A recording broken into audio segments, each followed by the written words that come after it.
You each received an image of yourself standing by the wall. I need you to get rid of everything that isn't you.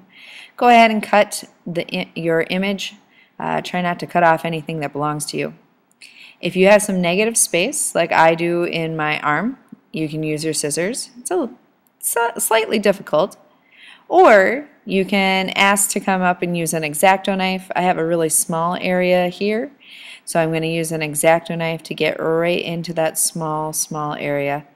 I'll have a station set up where you can do this, and I have a cutting board available for you.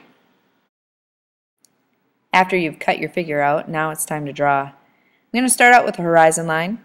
This separates the ground and the sky. So right now I'm creating the ground. You can see that I'm starting out with a line across, and then I'm making little tick marks with my ruler. You can use a ruler or you can use freehand in doing this.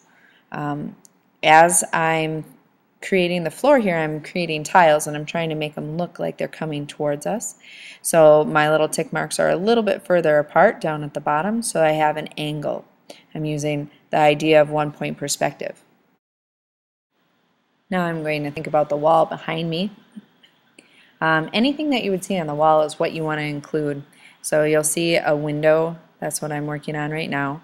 I also included a picture on the wall, thinking about what you would see outside of the window, adding curtains, adding a plug-in if you see that on the wall. My area is interior, so I'm looking at a wall from the inside.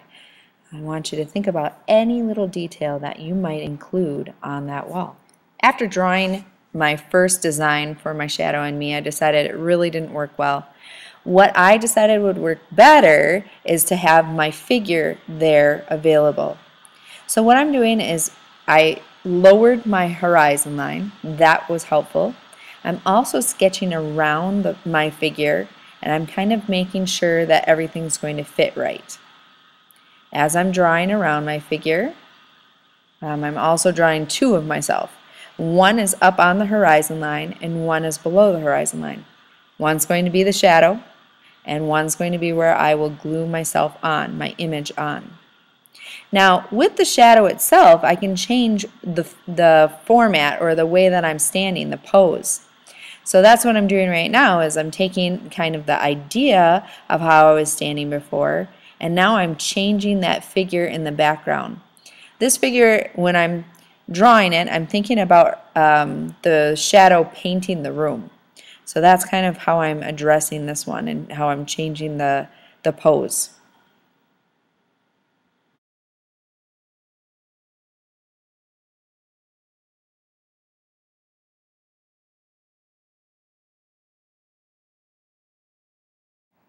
Here are the drawings when they're all finished. You can see a lot of details such as a table, a cat down below, things outside the window, a chair and table in the foreground. I'm now going to choose which one I'm going to use for my final project. I chose to do this image. As you can see, I'm going to use some different tools in order to add the value onto this artwork. Right now I just have a contour drawing. So I have blending stumps, and I have some soft lead pencils, some drawing pencils. And now I'm going to start right away, and I'm just adding value to this. I want to include dark values, light values, and everything in between, the mid-tones. When I'm drawing, I have a piece of scrap paper, and the reason I use a scrap paper is to kind of protect the rest of my image as I'm coming across here. You'll see me using that scrap paper on a regular basis.